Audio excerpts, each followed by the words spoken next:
Krishna, Krishna Krishna, Hare Hare, Hare Ram, Ram Ram, Hare Hare.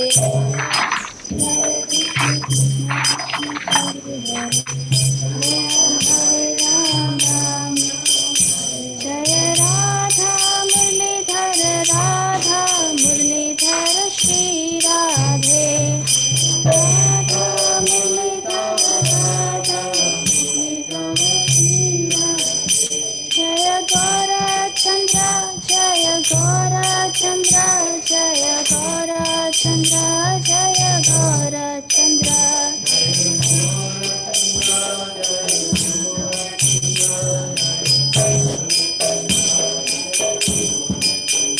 Prabhupada, Prabhupada, Prabhupada, Jaya Jaya Prabhupada, Jaya Jaya Prabhupada.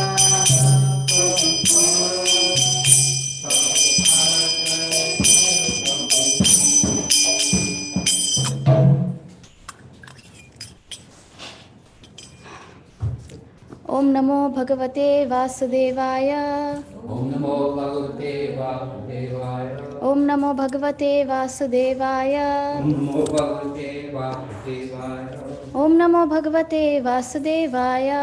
Om Namo Bhagavate Vasudevaya. Okay, I will just share the screen now.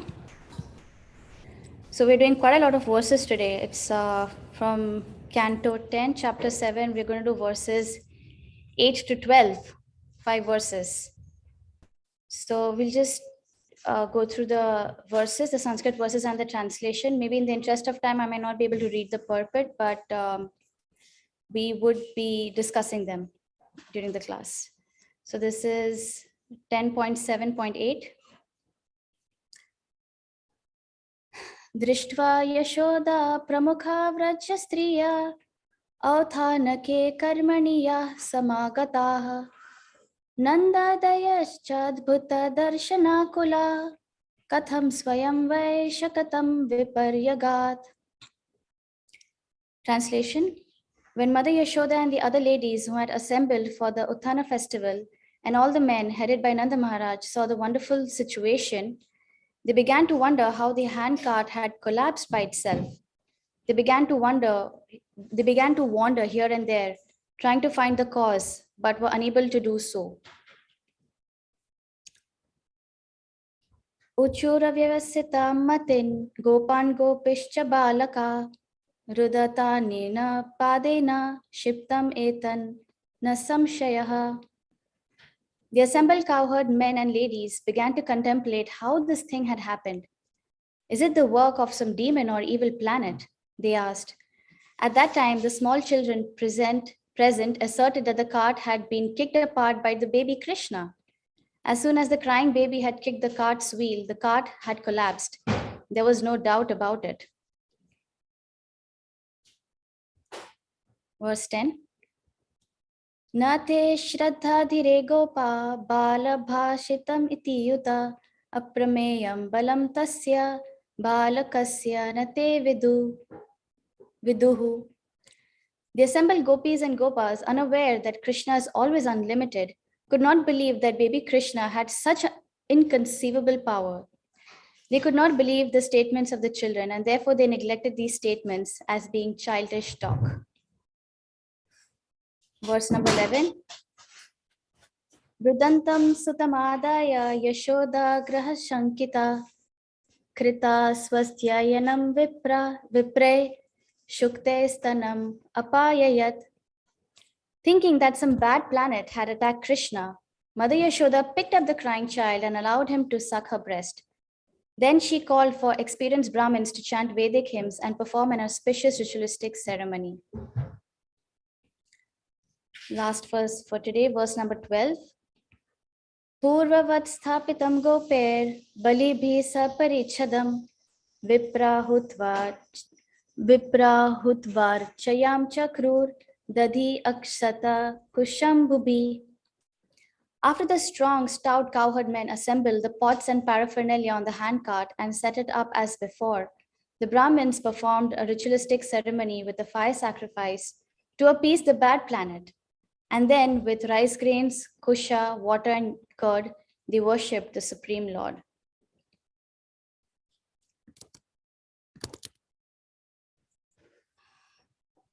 Om Agyantimirandhasya Gyananjana Shalakaya Chakshurunmilitam Yena Tasmai Shri Guruve Namaha.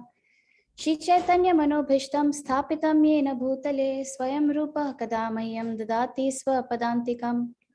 Vandeham Shri Gurun Shri Yuta Padakamalam Shri Gurun Vaishnavamscha Shri Rupam Sagrajatam Sahagana Raghunathanvitam Tam Sajivam Sadvaitam Savadhutam Parijana Sahitam Krishna Chaitanya Devam Shri Radha Krishna Padan Sahagana Lalita Shri Vishakhanvitamscha.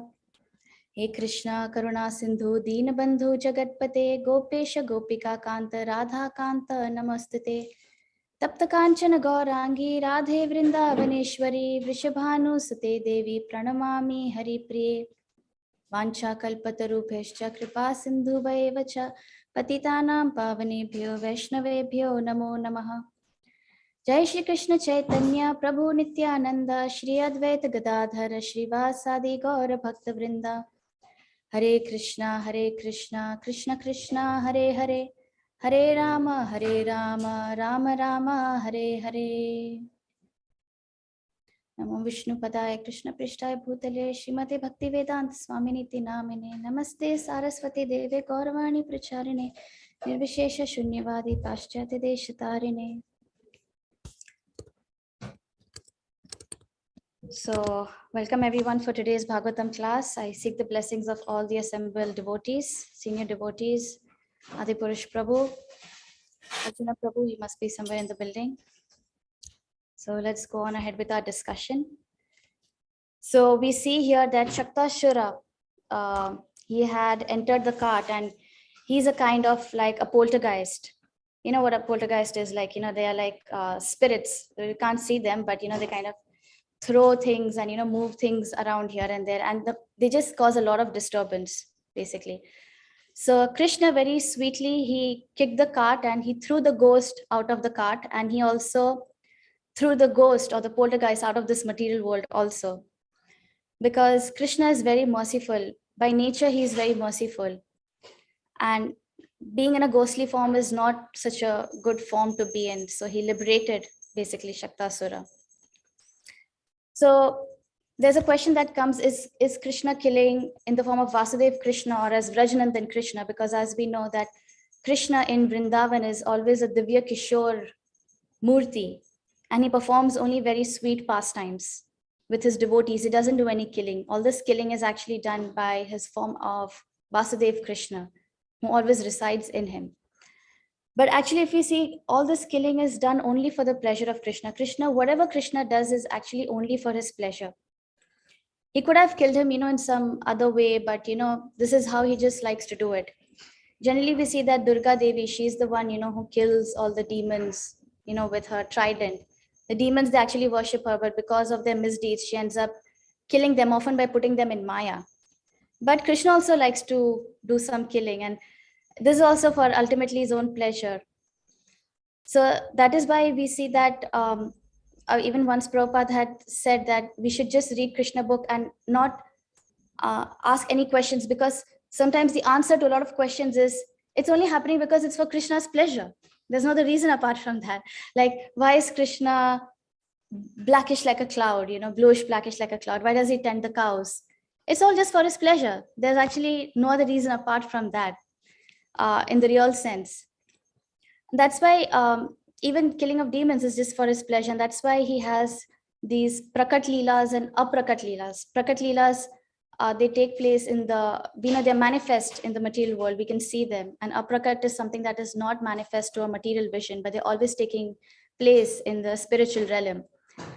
Because in the spiritual world there are no demons, but Krishna has this tendency in him that he wants to fight. He has this competitive spirit, wanting to win, wanting to fight, and that's why he has these demons come in this material world, like Banasur, Hiranyaksh. These are specifically demons who wanted to fight, have that fighting rasa with Krishna wants to satisfy that fighting rasa. So this is how he does that. But this is not the only reason why Krishna does it. At the same time, Krishna also wants us to understand through these demons what are our own materialistic tendencies that are manifest through these demons. And these tendencies are something that Krishna kills while killing the demon. And unless we know what these materialistic tendencies are, we cannot progress on our own way, back to Godhead. So we see that Krishna, he delivers Śakaṭāsura here, and various demons come in Vraj. But you see, Śakaṭāsura is unique because he comes in a very harmless form, as a cart, as an object, not even as a living entity, as an object. And he's just filled with normal paraphernalia, pots and pans and, household items. So he appeared to be actually very harmless. But behind this was actually the deception of a very great demon. So we learn from this that if anyone is caught off guard when he or she is not expecting any danger, that is a time when they are most vulnerable to be harmed. And that's why all the Shastras, all the saints, all the Acharyas, they're constantly warning us of padam padam yad vipadam na tesham. Don't take anything to be safe ordinary. There's danger at every step in this material world. Maya is there everywhere. And even if devotees aren't careful, even if they are not aware, they are also very well prone to fall under Maya. This is how thorough and careful Maya is when she conducts her affairs in this world. And obviously, we need to understand that our only real shelter is Krishna. That's why when Kunti Devi, in her prayer, she's asking for calamities, because it's only during calamities that we can actually remember Krishna and take real and deep shelter of Krishna. But if everything looks very rosy, nice, it looks good, everything's fine, ordinary, then we become complacent. And that is actually the real danger, becoming complacent. And that's when we're unprepared. And that's when we're actually so vulnerable to be deluded, to be diverted from the path of bhakti. So it's only a foolish person will actually say that, yes, everything is going on well, in my Krishna conscious life. Then that person is really under the cart of Śakaṭāsura. So yes, there's danger at every step, no matter whatever situation we may be in. And once we are aware of that, then we are at least more in a position to protect ourselves or seek the protection of Krishna. You see, even in warfare, when is the time when you can best attack an enemy is when they are caught off guard. A very good example is in the Second World War. We see when the Japanese, when they attacked Pearl Harbor, they were completely caught off guard. America was not in the least bit expecting an attack from Japan. It's, and in just in a matter of a few hours, they destroyed an entire naval base of the American army at that time. Even if we see, even in scriptures, we see that there's a very nice incident, of Kichak. Kichak was, he was the commander-in-chief. He was one of the generals in the province of Virat. So Virat, the place Virat was the place where the Pandavas and Draupadi, they were living in incognito during their last year of exile. So this Kichak, he was very lusty, and he wanted to seduce Draupadi. And when did Bhim actually catch Kichak? When he was completely off guard, when he was least expecting it. In the middle of the night, Kichak thought he was going to meet Draupadi, but actually Bhima was in disguise, and that's when he caught Kichak. And that's when, that's why he was drunk. He was just wanting to fulfill his lusty desires. He wasn't expecting any attack from anyone. And that's when Bhima literally caught him. They had a big fight, and literally he pulverized Kichak, like he was in such a position, you couldn't even make out that this was a human being. It was just flesh at the end. So yeah, if we are caught off guard, then Maya easily attacks us, because the job of Maya is to test the devotees and to delude the materialists. So in one form, it's actually Krishna's mercy that if a devotee ever thinks that, never thinks that, everything is all right. And this doesn't obviously mean that we have to be in fear all the time. But we also are not meant to be like materialists who are sometimes, like rabbits. You know what a rabbit does, when they see an enemy approaching them? They close their eyes. Exactly. Yes. They close their eyes and they feel just by closing the eyes, the enemy is going to go away. But that's not how it works. The enemy is still going to see. Just because we shut our eyes doesn't mean that Maya is going to go away. It's an everyday battle. It's an everyday constant battle of being aware of the dangers around us, materialistic dangers around us. So this like, what is the thing then, that how are we going to be protected? So a very nice bhajan came to my mind when I was going through these verses. Bhajaho re mana Shri Nandanandana Abhay Charanara Vindare. A devotee who is in fear of Maya should always run to the lotus feet of Krishna, because it's only at his lotus feet that we can be fearless. And this fear of Maya actually should bring fearlessness in our lives, because we become fearless by taking shelter of Krishna.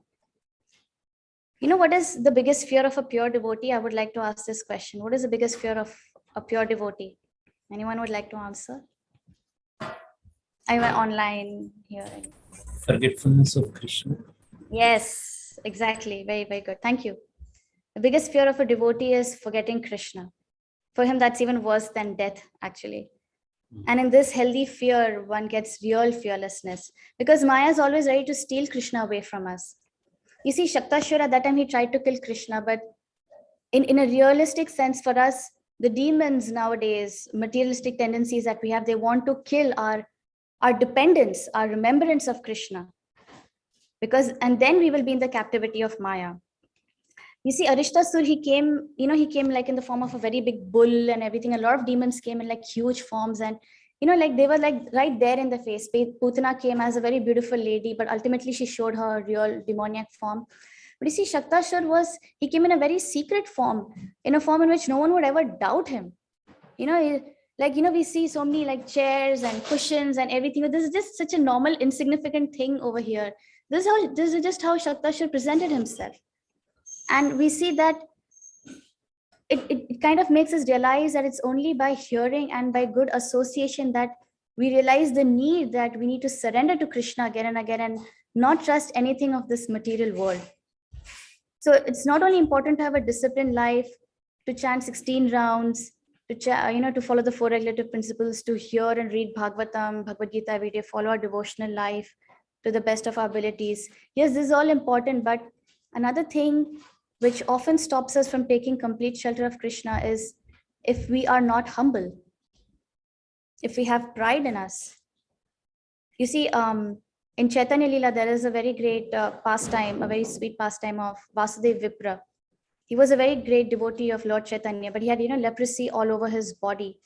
There were like worms, his body was totally diseased. There were worms literally eating his entire body, and there was no cure for this. But he never complained. As such, he was satisfied in his Krishna consciousness. Despite so many difficulties, despite so many disturbances, not just, for a person who has leprosy, like, it's not just the physical pain, it's an emotional pain, because they're ostracized by their family, by their society. They have even no means of income. And, despite it being in such a position, he was always remembering Krishna. And when he came to know that Lord Chaitanya had come to Kurmakshetra, which is in South India, he was so eager to meet the Lord that he, despite having so much of physical pain, he tried to go to the Brahmin's house. He tried his best to reach there on time to the Brahmin's house to take darshan of the Lord. And when he came to know that Lord Chaitanya had left, he fell unconscious. Why? Because he was deprived of the darshan of Lord Chaitanya. No other thing had ever disturbed him, but this thing had disturbed him, that he had lost the last maybe opportunity he had in his life to take darshan of the Lord. So this is how eager he was for Krishna. And Lord Chaitanya could understand his mood, his desire, and that's why he returned, and he came back to meet Vasudeva, and he embraced Vasudeva and cured him. And Vasudeva became very beautiful, effulgent, almost he got like a demigod like type of a body. But Vasudeva was not happy then. In fact, he got more anxious, because why was he anxious? Because he was like, at least in my earlier state, I was in pain, I was in suffering, so I was able to remember Krishna.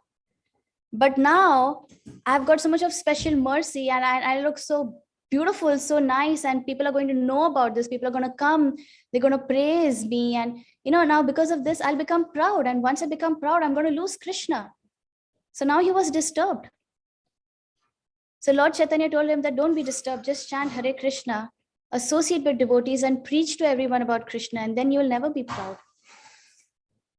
So this shows the determination, of a devotee.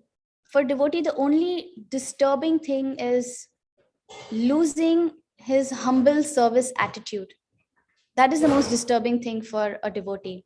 Everything else, if Krishna takes away, okay, they can take it as Krishna's grace, but if they lose this is something that will really disturb them. So through this incident, we see that Vasudev, he's teaching us that if everything is good, then, we are caught off guard. And then, if everything is nice, rosy, materially we are fine, then, it's very easy to get off our guard. And, then the 6 anarthas come, and then we will easily forget Krishna. So Śakaṭāsura is someone who we have to be very careful of. Even Rupa Goswami says that a devotee should be very conscious in each and every small devotional activity that they do. You should never consider it to be mechanical or like a routine kind of a thing. In fact, each and every demon in Krishna Lila represents some anarthas, and Śakaṭāsura actually represents bad habits. Bad habits, both new and old bad habits. And because of these bad habits, they're like a load which they bear down on one's devotional life, in their bhakti life. And because of these bad habits, we get this tendency of laziness. This laziness arises because of our bad habits and also because of our attachment to the mode of ignorance. And what happens when we become lazy? We become lethargic. We start taking everything to be mechanical, to be routine. Okay, this is just a daily thing for me to do. And because of this, we become indifferent to Krishna. And that is why our sadhana, it should be mixed with bhav, with emotion, with a deep consciousness. What are we doing? Why are we doing it? For whom am I doing this? Most importantly, it can be anything, any service that we do. It can be sweeping the floors or singing for the deities, distributing books, being a temple president, dressing the deities, anything, any small thing, any service that we do, it should be done with a feeling of that, yes, I'm doing this for the pleasure of Guru and Krishna and the Vaishnavas. And that's how we should be conscious when we're doing any service. Because otherwise it'll be very easy for the Śakaṭāsura demon within us, to kind of like divert us from the depth, from the beauty of Krishna consciousness. Death actually means forgetfulness. But death from a Krishna consciousness point of view is being forgetful of Krishna. The demons come in several ways, and Śakaṭāsura comes as a demon who makes everything look very routine and mechanical and easy. And, it's so easy to forget Krishna. And if we forget Krishna, spiritually we are dead. And it's only in remembrance of Krishna that we actually are full of life. And unfortunately, not only being indifferent to Krishna, we sometimes even become indifferent to devotees. Devotees who are actually the representatives of Krishna in our life. We take them for granted, or, we simply don't stay in touch with them. How much time does it take, to just pick up a phone and just message a devotee that, yes, I'm remembering you, I acknowledge your service, you're there in my prayers. But we become so lazy, we get so caught up, we become indifferent to devotees, to their emotions, to their feelings, and we don't even do the bare necessary things sometimes to maintain a relationship with them. I know I see this tendency in me many times, and this is the first thing that stood out: indifference. Yes, I'm indifferent not just to Krishna sometimes, but even to devotees who have helped me. And this is there, unfortunately, in many devotees. It's a Śakaṭāsura working within us at that time. So yeah, something to be aware of, something to work on. So anyways, now we see that over here, Krishna, he's he's under the demon right now, but he knew everything, that the cart was actually, that there was a demon in it. And we see that how wonderfully, in the previous verses, we see in the purport, I think, to the verse number 7, I believe, Prabhupada is quoting Vishwanath Chakravarti Thakur on the difference between Krishna and the other avatars. That, as Vamandev, Krishna, he expanded himself, to cover his legs to cover the entire universe. As Narsimhadev, he took such a huge and terrible form of Narsimhadev to tear Hiranyakashipu to pieces. But Krishna doesn't do anything of that sort. He didn't have to change his form. What did he do? He just used his sweet, soft lotus feet, which are so pleasing, so cute. Because he's a baby. He's just 3 months old at that time. And he just kicks. This is what babies do. They kick when they get anxious. And why was he anxious? Because Mother Yashoda had placed him, under a cart, so that actually she had placed him under the cart so that no one would, step over him, because, he's just such a tiny baby. And, she also wanted to protect him, the Acharyas say, protect him from the sun, from the heat. And so she thought that, okay, placing him under the cart is actually a very safe place. Like, little was she aware that it was actually a very dangerous place. She wasn't aware that there was a demon there. And this is actually how demons work, in a very silent way. Sometimes they try to gain your confidence, and in the least possible time, they attack you. This is how Maya attacks, in the form of our demoniac materialistic tendencies that we have within us. So anyways, so Krishna was thinking, he was sleeping at that time, but then he got up and he was thinking that my mother has put me here, but I want her milk right now. The babies want milk. They just want the milk right now. They don't want to wait. And why was Krishna particularly wanting his mother's milk? Because Yashoda Maya, for her expression of love came out specifically by giving her milk, because her milk was a pure, intensified a form of her Vatsalya Bhav, her love, her complete, full, utmost deep love and devotion towards Krishna. And Krishna was longing for that love. He was longing for that milk to be offered with love. He wanted every drop of it. And just like how we offer, bhoga to the Lord over here. He wants it, because if you offer it with love, he waits anxiously for it. He longs for it. So Krishna, he was waiting to drink Mother Yashoda's love, and she was late. She wasn't there. He was crying. But so, what do babies do, when they're anxious? They just, they put their feet, like they start kicking up in the air. And that's just what Krishna did. With his lotus feet, he just kicked the wheel, which was right next to him. And it just crashed. And everything fell all over the place, all the pots and pans and everything. And this ghost fell, the Śakaṭāsura, he fell and he was defeated. And the Brajvasis, just look at the mood of the Brajvasis. They're always in Yog Maya. They're always in like a spiritual illusion that Krishna is he's just a loving child. They never considered him to be God. That was like way beyond their, it was too much for their love to understand this. They had just too much of love for him to consider him even God. And they were very worried. They were thinking about how is this that this cart suddenly broke, and how is it that our Gopal is, he was saved. Somehow Narayan saved him, not knowing that he's the origin of Narayan. And, the other children, they say that, yes, we saw Krishna kick, the cart. But obviously the elders, they didn't believe him, because they never think of Krishna as being so powerful that he can kick a cart and it can fully dismantle and break right in front of them. So what do?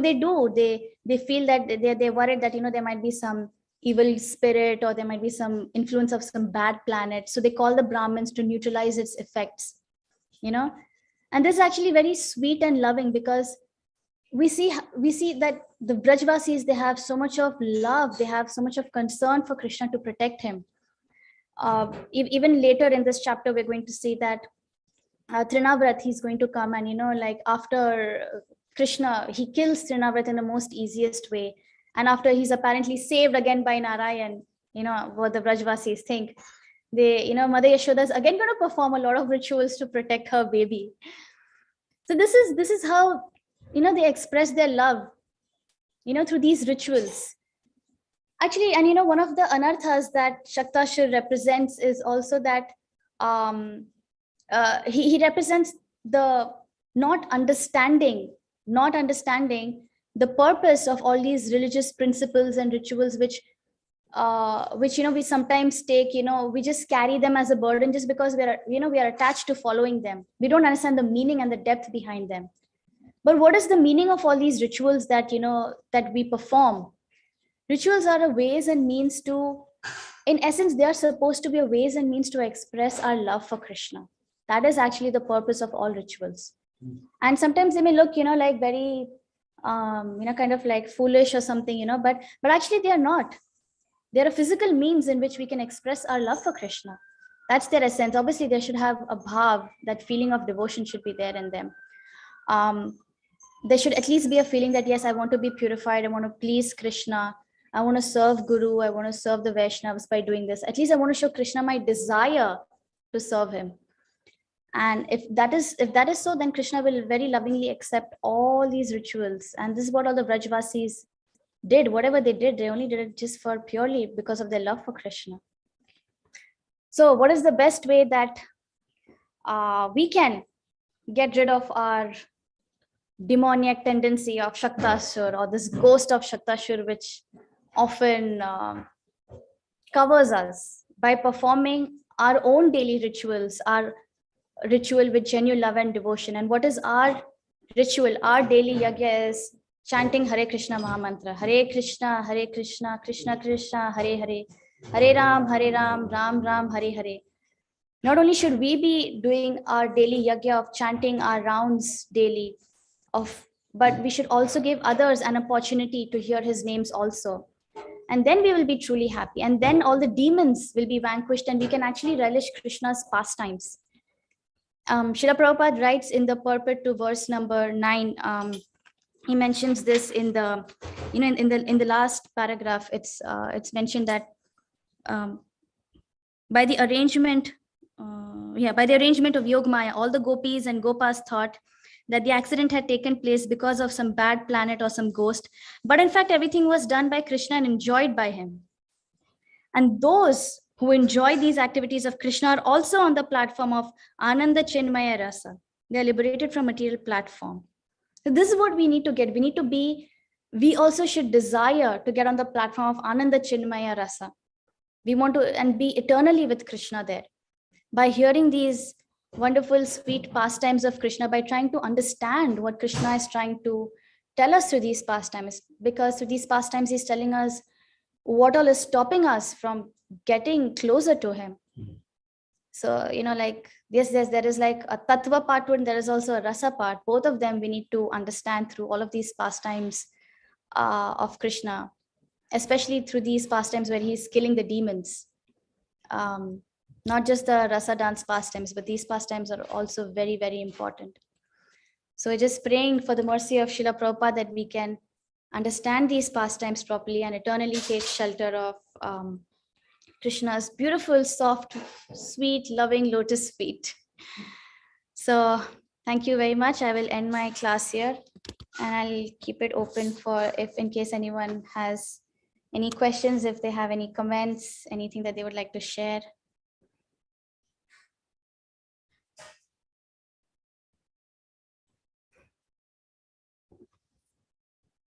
Yeah, you want me to turn? Okay.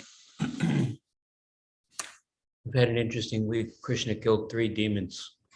1, 2, 3. First he killed Putana, gigantic witch. Her body manifested 9 miles long, and Krishna's crawling on top of the body.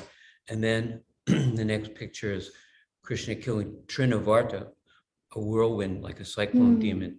And he carried Krishna up in the sky, and Krishna held on to him so tight. And then he was making himself feel so heavy, and then the demon went crashing down, and then kicking the cart and killing the demon in the cart. So we're supposed to meditate on this. And there's the pictures in the Krishna book and in the Bhagavatam of these 3 pictures. The picture of Krishna killing one after the other. And I'm trying to remember those pictures. Just right last night before I was taking rest, I was just thinking of those pictures. And then what is the effect of hearing how wonderful Krishna is, how powerful? Then it says that the heart is cleansed, Śakaṭāsura Śakaṭāsura, of material desire. And also we become fixed in devotional service as an irrevocable fact. So we become very strong. Vaisheshekha was saying last night, we fortify our intelligence that this is what's to be done, and this is what I should desire, and this is what I can aspire for. Serve Krishna because he's so wonderful. I'm just keeping those three pictures in mind. You know those pictures? I don't know if anybody. All the demons getting killed? Yeah, each of those three pictures. The Yes, picture they're there in of the Krishna Krishna killing Trinavarta, by hugging him, and killing demon by kicking him, and killing a Putana witch by nursing the breast. And so I'm trying to get those pictures in my mind. And the pictures are helpful. Thank you. Thank you so much, Adipurush Prabhu. Yes. Grateful to Prabhupada because when he released all these books, when he told to publish all these books, he made sure that there were pictures in all of these books because sometimes, yes, understanding a story is one thing, by reading it and then seeing a picture right there in front of you. This is how it's looking. Can you hold the picture up to the... I'm not sure. Oh, wait, oh yeah, there is. Oh yeah, who's here? Śakaṭāsura. It's right over here, the cart demon. Yeah. And Trinavarta is also right over here. Yeah. See Krishna hugging, choking. Yeah. Putana, I don't see over here. Bhima Prabhu would like to contribute to class. Yes, Can yes, Prabhu. Haribo, can I be heard okay? Am I breaking up? No, you're fine. You're good. Okay. Wonderful class. I actually didn't get to hear most of it, but the last few minutes, and of course, Krishna, make sure you get the essential message as I desired to want to hear it. I wanted, if you could very quickly go over Bhakti, and I'm sure you do know, Bhakti Vinod's revelation of what these demons, what Krishna doing to these demons, because we all know this is not only possible that Krishna performed these activities, but they are meant to purify us. But why is it that they are meant to purify us? Bhakti Vinod told us how Krishna takes the personification of certain anarthas.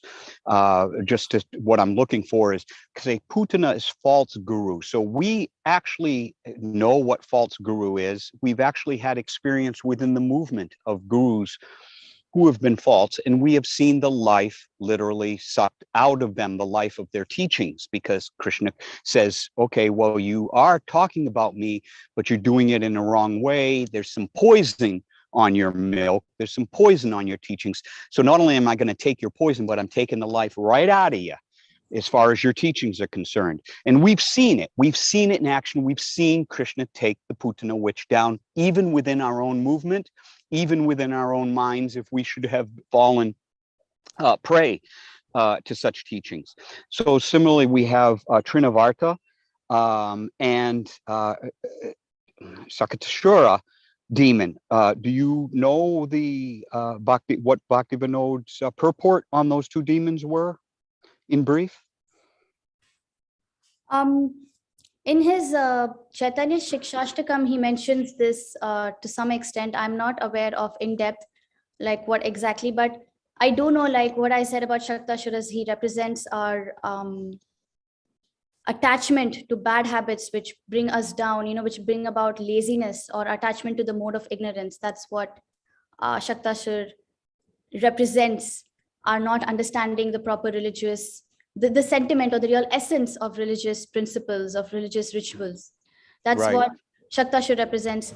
Trinavarta particularly, he mentions our attachment to things like false arguments or our association also, I believe, our association also with proud people, with atheists also. That's also what I believe.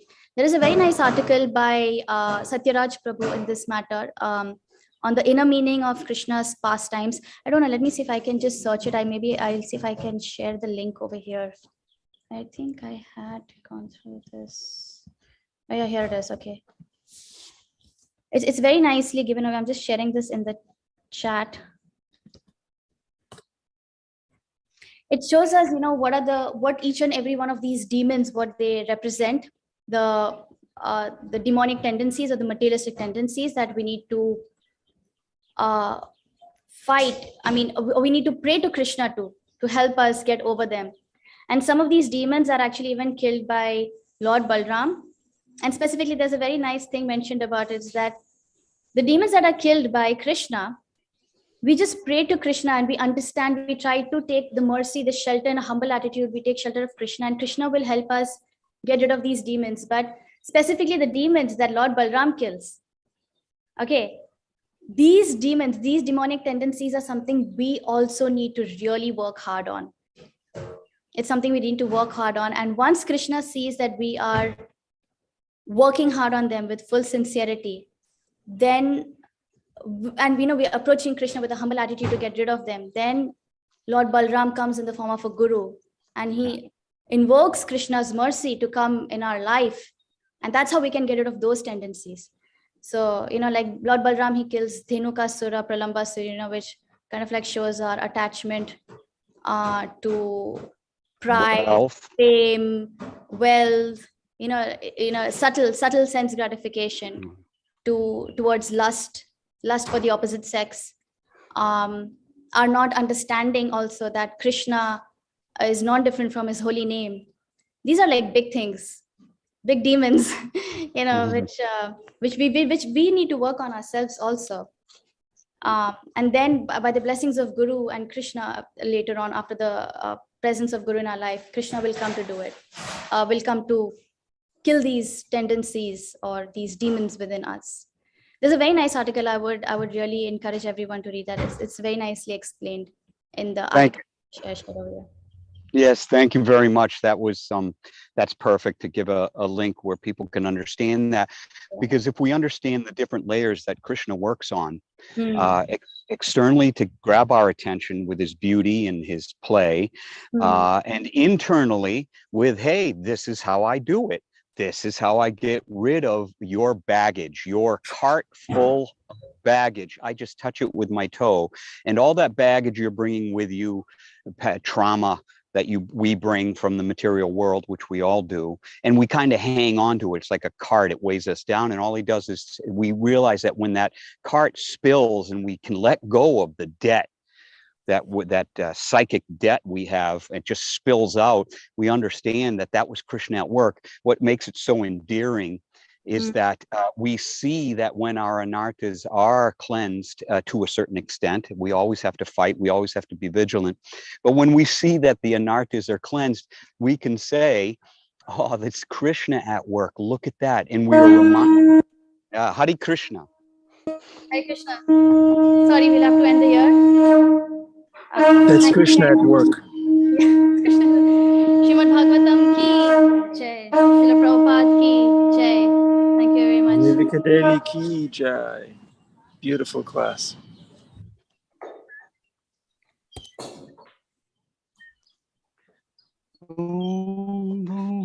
Darshan, Nirvika, darshan, darshan.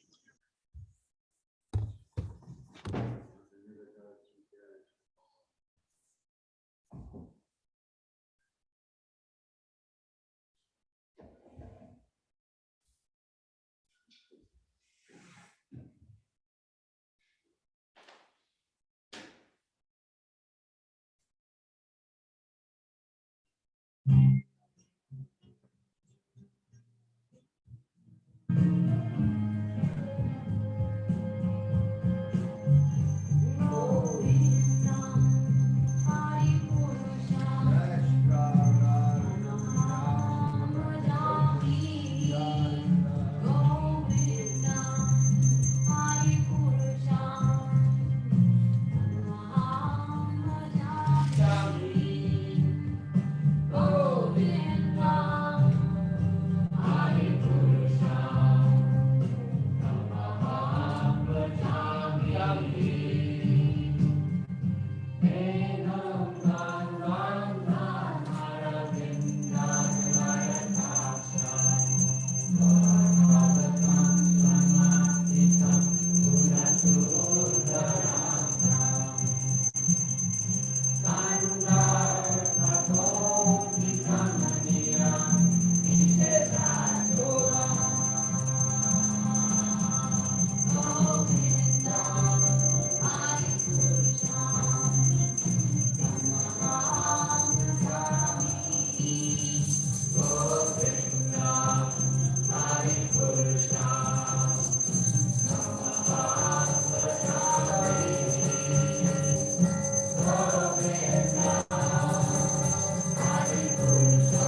Om